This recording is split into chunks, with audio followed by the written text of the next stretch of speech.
can be in a business meeting focused on financials, team development, growth, and then the school's phone number appears on my phone. And immediately I have to take off my business hat, throw on my mom hat, and try to juggle all of them. It immediately takes me from boss lady to mom, and sometimes you have to do both. So enter the chaotic mind. I had a wonderful counselor a few years ago who said chaos was my comfort zone, and I completely identify with that. So, what is chaos? So it's complete disorder or confusion. I believe that the chaotic mind, let me try to put that, there we go.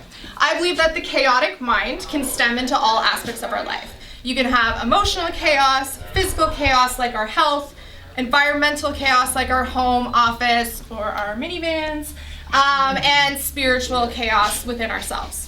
So to give you an example of physical chaos, I'm going to open up with a brief clip of what a chaotic morning could look like. So, 6:30 a.m. I call this the good intention alarm. So this is set the day before, or the night before, knowing that if I get up now, I'm going to feel completely on top of my game and the day is going to go super smooth. Snooze.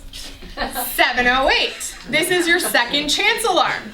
So, okay, you didn't get up at 6:30, but you have a chance to redeem yourself.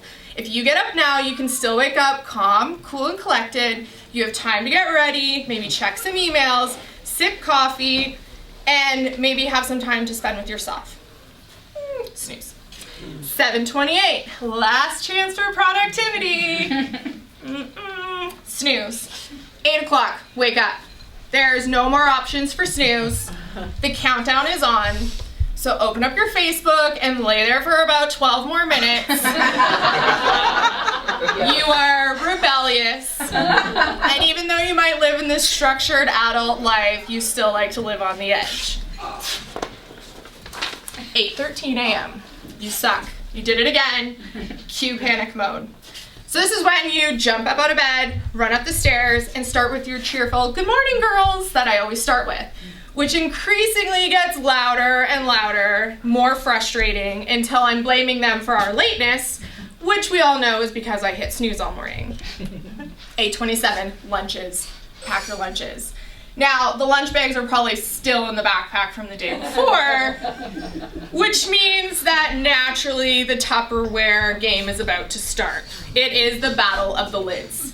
This is where every man, woman, and child is for themselves. And where I also start to see the assertiveness that I'm growing within these young minds that I'm actually secretly proud of. You're trying to eliminate single-use plastics so there's not a Ziploc bag in sight. Yelling helps at this stage. So this is when you have to announce, "I have a meeting at 9 a.m. That is a surprise to everyone involved. Now, winter can be particularly stressful for the chaotic mind with children. Losing something or misplacing something can easily appear as neglect. So getting away with not having a library book attending to school is a lot easier than not having mittens in minus 17-degree weather. Everyone in the car for the pep talk, which I use to assure the children that I still love them despite my elevated volume parenting style. Now, there's a lot of contributing factors to chaos, which means there's a lot of solutions as well. From physical chaos to emotional chaos, I want to share my peanut butter moment. So, I had 3 kids at under 4 years, which means I also had 3 kids under the age of 5 and under the age of 6, and we can continue on. And I'm a single mom, a working mom, tired, overwhelmed, and task-focused. Bath time was an assembly line, especially like Sunday night bath time when you're resetting the week. That's when you make sure they're really clean, hair's combed, ears are done, their nails are clipped, everybody's lotioned, fresh pajamas. I'm approaching the end of my mom shift. I can see the finish line. We're like 30 minutes away from a quiet house. I get 2 young kids set on the bed watching Disney VHS movies because that's all we could afford at the time, and really looking forward to shutting it down for the night. I finally get the last kid all cleaned.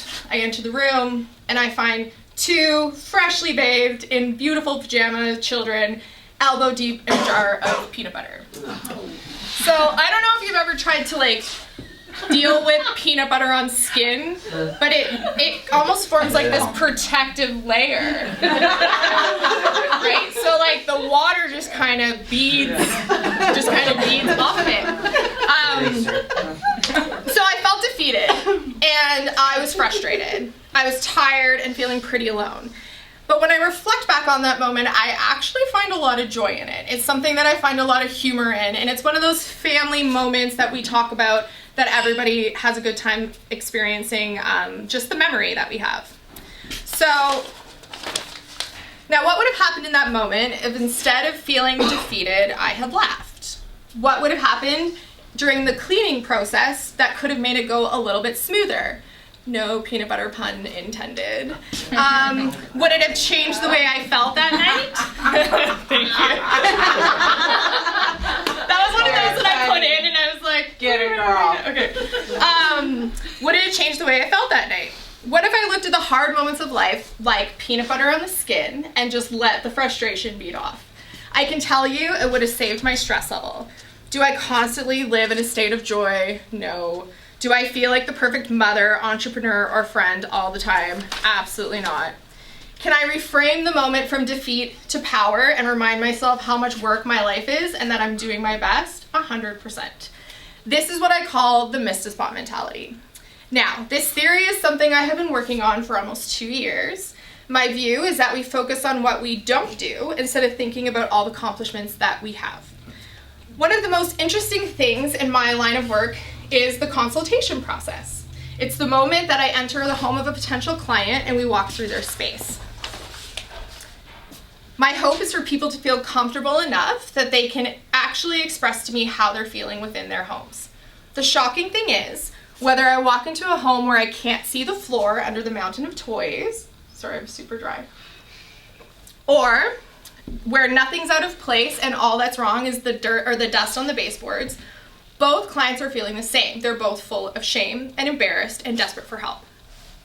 My natural reaction walking into a tiny home with dusty baseboards is amazement. Like, it takes a lot of work to keep a house that clean. It saddens me when clients actually aren't proud of themselves and they're feeling frustrated. The missed a spot mentality then presents itself again. This time it comes after the clean. Now, we are human and cleaning is suggestive, so there's definitely times where we have missed some spots. And I'm not speaking about that. I'm speaking about the moment when a client comes home, takes off their shoes, and tours the house looking for the spot that we have missed. I may have cleaned 78 surfaces in your house that day and worked my butt off, but the only thing that was noticed is what I didn't do. At first, it was hard to not feel disappointed. Let's be real, feedback can be hard to swallow sometimes. But as a natural analyzer of people in their spaces, I wanted to figure out what was the common element of this thought process. Was it my error? Was it the fact that I just wasn't good at my job that day? Or was it something deeper? What I found, the missed a spot mentality, was also how they viewed themselves. Instead of celebrating all the good things, we have trained our minds to only see the bad. So how can we improve chaos? So, physically, with our help, plan your meals, your water, and your exercise. And this is coming from a woman who can go all day on a large double-double and then shame eat Triscuits as I'm making dinner. Emotional chaos. So think of all your accomplishments and you rocked it out today. Be proud and sleep well. Environmental chaos. Clean your space. The secret that no one told me is you actually have to do that every day.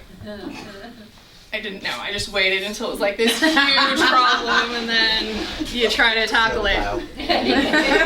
So if you're triggered emotionally by your mess, clean it up and stop torturing yourself. And your spiritual chaos. Whatever your beliefs are, give yourself time every day to nurture that. Sometimes all we have to lean on is our faith, and you want to make sure that it's strong. I'll leave you with this. Take small actions every day that add to your beautiful big picture. Thank you.